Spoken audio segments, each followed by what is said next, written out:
Yes, comrades, kwina kulikonse kumene muli agulu mwaswera bwanji pompano pa the University of Hardinox ndiyankhuleko 2 minutes or 3 minutes makamaka pa nkhani zimene ili pa forum pano. Ndimafuna ndipemphe bwana William kunena kuti ife ngati Amalawi sitikutsutsa za misonkho imene boma likuika, sitikususana nazo kapena kutsutsana nanu zona kuti ndi misonkho yokwera, zoti boma likuika misonkho yokwera tikugwirizana nazo ndipo zimenezo tikudziwa. Mwandimvesesa bwinobwino.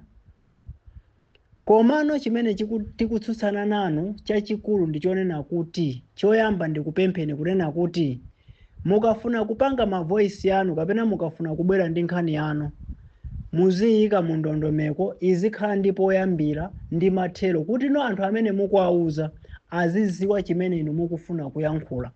Chifukwa nkhani zanu mmangoziyamba sizimaziwika kuti zachokera kuti kapena zikukathera kuti ayi.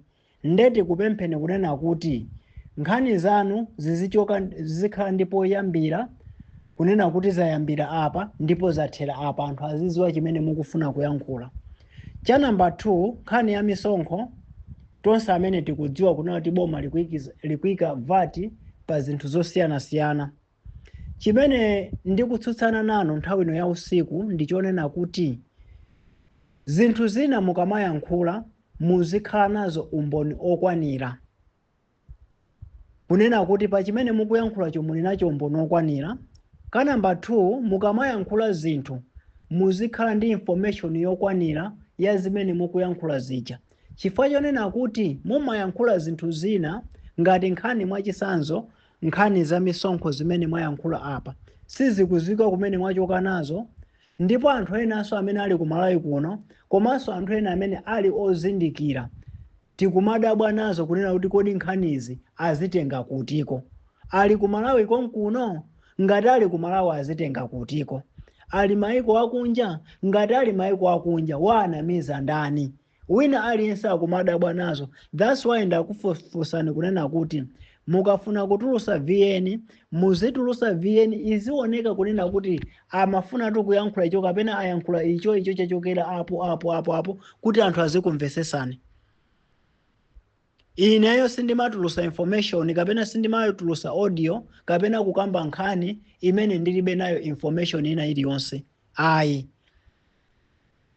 Nkhani za misonkho izizi chimene tikuziwa nchonena kuti boma limadula misonkho kwambiri pa anthu amene ma business awo ayambira 25 million kumalowera kuntundako. Ine mmene ndilili business yanga ndi yathukwa cha boma silingafunepo misonkho. Chimozimozi anthu amboma omwewa kuphatikizapo nduna zimene zili mboma kandi ma MP amamanga nyumba mwina MP mmozi kapena minister mmozi kumakhala nazo nyumba 100 kapena kumakhala nazo nyumba 20 osadula misonkho ina iliyonse. Osadulapo sonkho wina uliwonse koma memo cha mapangamo business marenti nyumba imodzi 300 chakuti 400 chakuti komano osate boma osapezapo sonkho wina uliwonse.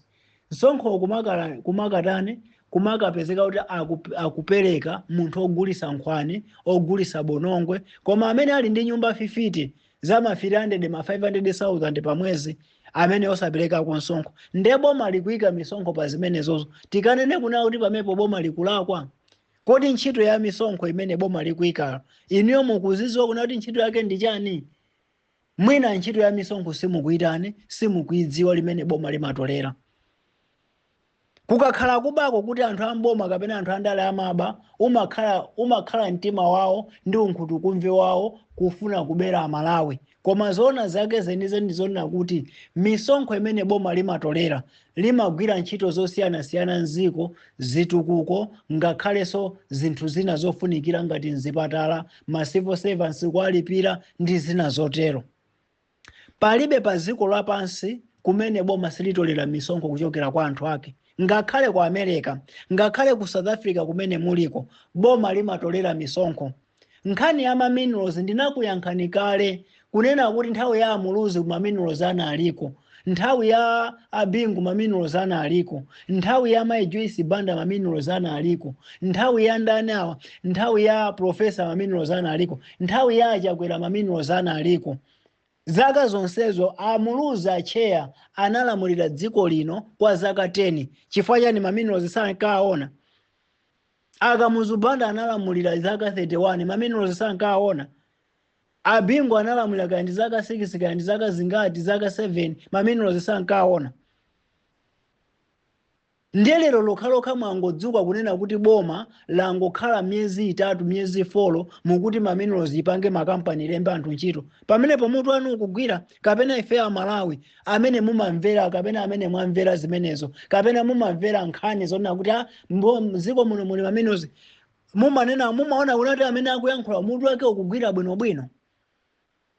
Chifukwa boma langokhalapo myezi ingati myezi atsogolera amene ali panopa mtsogolera amene ali panopa wangokhala myezi 4 tikuti mziko muli maminerals olaka nakhala kuti ndi atupere Muluzi pamene tikukamba pano myezi 4 imene awalamulira mboma akanakhala tamanga mafactory akanakhala takhazikisa migodi jealous TNTC apo. That's why ndikunena kuti tiyeni tiziyankhula zinthu zimene tili nazo umboni. Zinthu zina zimene timayankhula ngati tibe nazo umboni anthu akamamva zomwe tikuyankhula ngati zilibe information yokwanira anthu amatenga kuti tikuyankhulira majealous kapena mitu yathu simagwira kapena tikuyankhulira ndale. Nkhani ya misonkho ndi ya straight boma lina lilose. Ku South Africa kumene muliko boma limatolera misonkho. Even ku America boma limatolera misonkho. Ndesi bwino kuyankhula zinthu zimene tilibe nazo umboni. Right? In addition to that ndimafuna ndikuchite ni civic educate kunena kuti wina aliyense ali ndi mphaso yake imene Mulungu anampasa.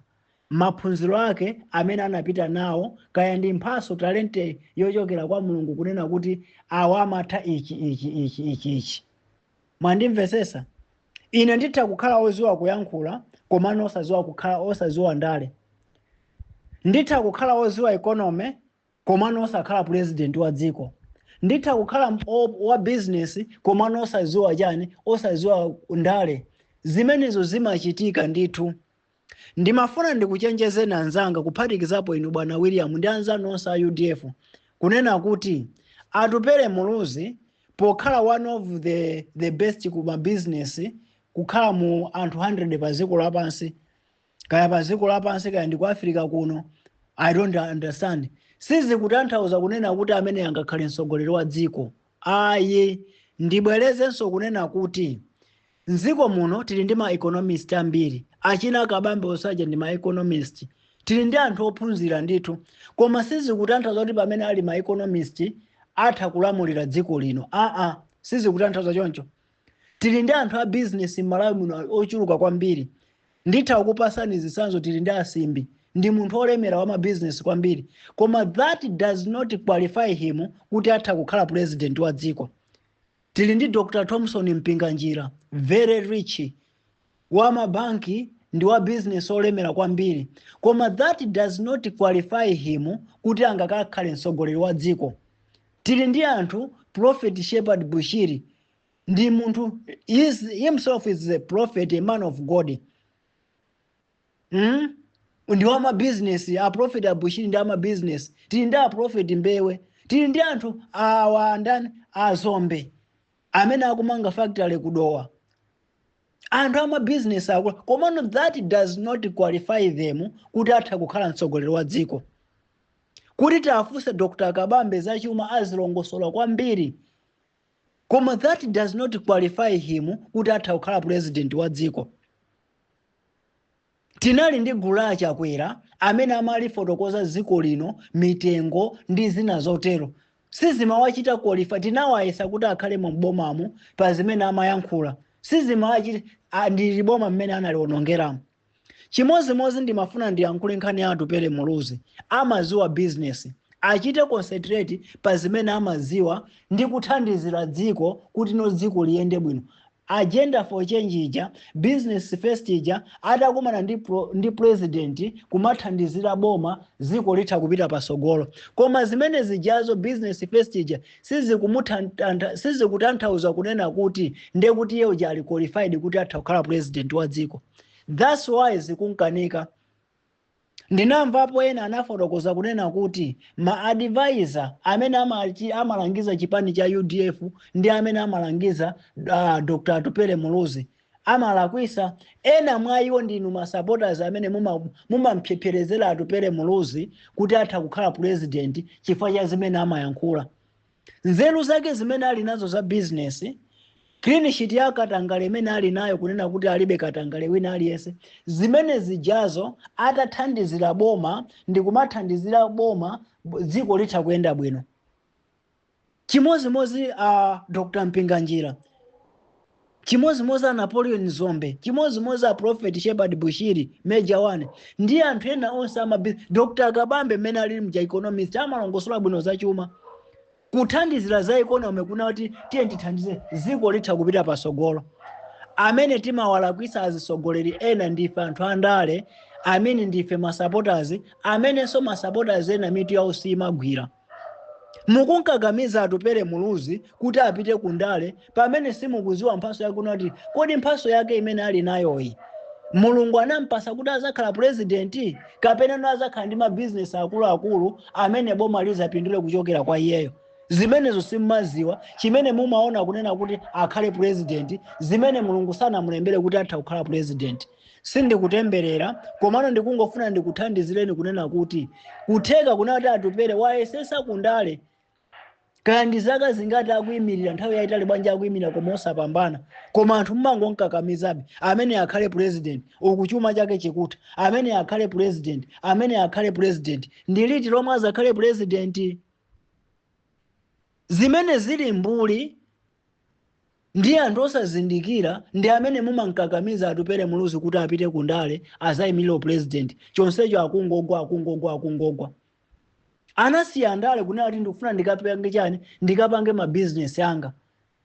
Kuyambira pa nthawi imene ananena kuti ndikufuna ndipitirize ma business anga ndale ndasiya, ndapuma ndale ndasiya, atalephera ngakhala UMP. Akanayamba pamene pajapo kuchita concentrate za ma business, bwezi pano ali billionaire kwambiri.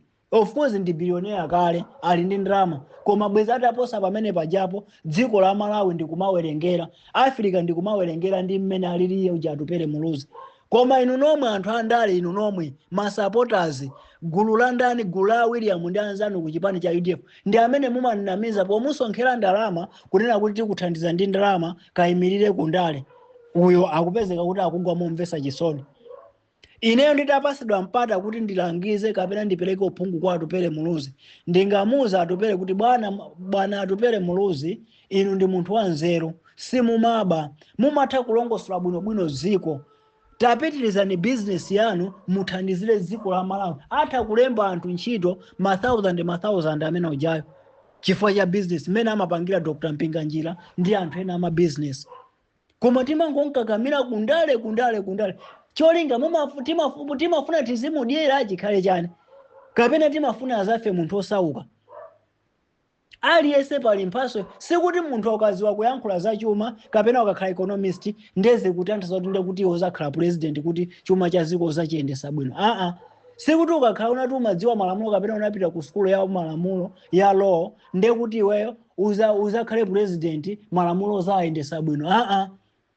Sikuti ukakhala mbusa umalalikira uthenga kumasanjika anthu kapena ashehe timapemphera kumapempheresa mizikiti machali cha zibusa ndiye kuti nditatani nditakhala president ndiye kuti ziko lonse lizakhala lopa Mulungu. No. Kukhala shehe ndi ntchito imene iweyo Mulungu anamupasa maitanidwe kuti akathandizire ziko likakhale lolongosoka. Kukhala mbusa ndi mbali imodzi maitanidwe ako amene anakupasa kuti mukathandizire ziko likakhale lolongosoka. Kukhala economist kapena kukhala munthu wa business mmene alili Honorable Atupele Muluzi, Right Honorable Atupele Muluzi, mmene alili Dr. Kabambe, mmene alili anthu osiyanasiyana, mmene alili gulu la Mai Joyce Banda ndi ena otero. Zimene zijazo zonse zikuthandizira ziko. zikwenera kuthandizira ziko koma sizikutanthauza kunena kuti ndi akakhale president ndi angathandize ziko mokwanira chifukwa choti ali president. Sitinaona Achakwera amene amafotokoza nkhani za fertilizer, tinawaona Achakwera komano titayesa kukhala mboma bwanji. Sitinaona Achilima amene ankafotokozera malemu Achilima titawayesa kukhala president ku vice president kwa alowesa mboma bwa. Chilipo cha nzeru chimene anapanga anthu amene achi. Ndiye mukakhala nzeru ku UDF uko, mukakhala nzeru ku UDF uko, mukanaona kunena kuti kodi mtsogoleri wathu uyu nthawi yakuti analephera, chipani sichikuyenda bwino, mwakuti kodi kukhala kusogolera chipani ndi mphaso yake kapena ayi. Kukhala president kuti azakhale president wa zikono ndi mphaso yake kapena ayi. Zimenezo tikwenera tize tisamangoyankhulira majera. Mutha kumukonda mmene mukunkonderamo kaya kuti muzimudyera, kaya kuti mumamona chani, kaya mumamona chani, koma mapeto ake munthu chazipeza kuti akungokula osasalamulira dziko lino. Anthu olakwika ndino amene muli ma supporters a UDF, makanso ma supporters akuchani uku amene muli ma +27. Mukwenera kusintha kaganizidwe. Ndinu nomwe amene munansokolosa kunkakamiza Atupele Muluzi atasiya ndale kuti akufuna achite concentrate za ma business. Munansokolosa kumanamiza kuti mumutane mumusonkhera ndalama akhale president wa ziko. Munayiwala kunena kuti ndalama sizimavota, ndalama sizisankha munthu, ndalama zimangothandizira munthu kuti apange zinthu zimene akufuna kupangazo. Ndalama sizimavota. Ndiye inu munasonkha ndalama sizinavota, amene anavota ndi Amalawi amene ali pa ground.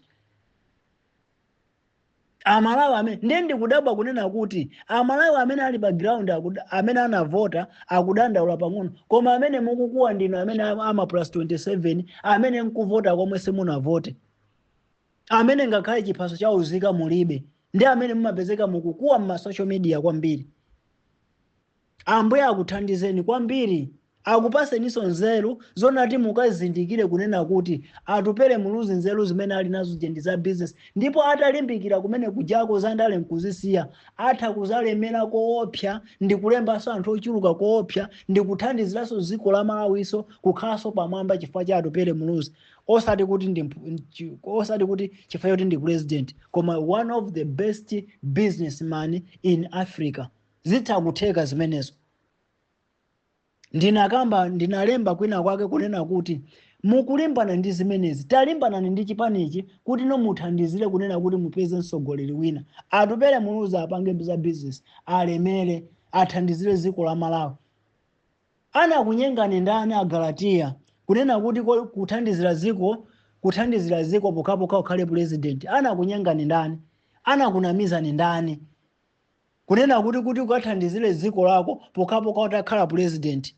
Ndi aliyense amene ali olemera amene amaziwa tingwerekeza kuti Abushire ine ndikhale president, ampinga njira ndikhale president, Azombe ndikhale president, ndani awa Apostle Kawinga ndikhale president. Tikutchula kuti ndi anthu ama business akulu awo akhale president, ziko lingakhale chani?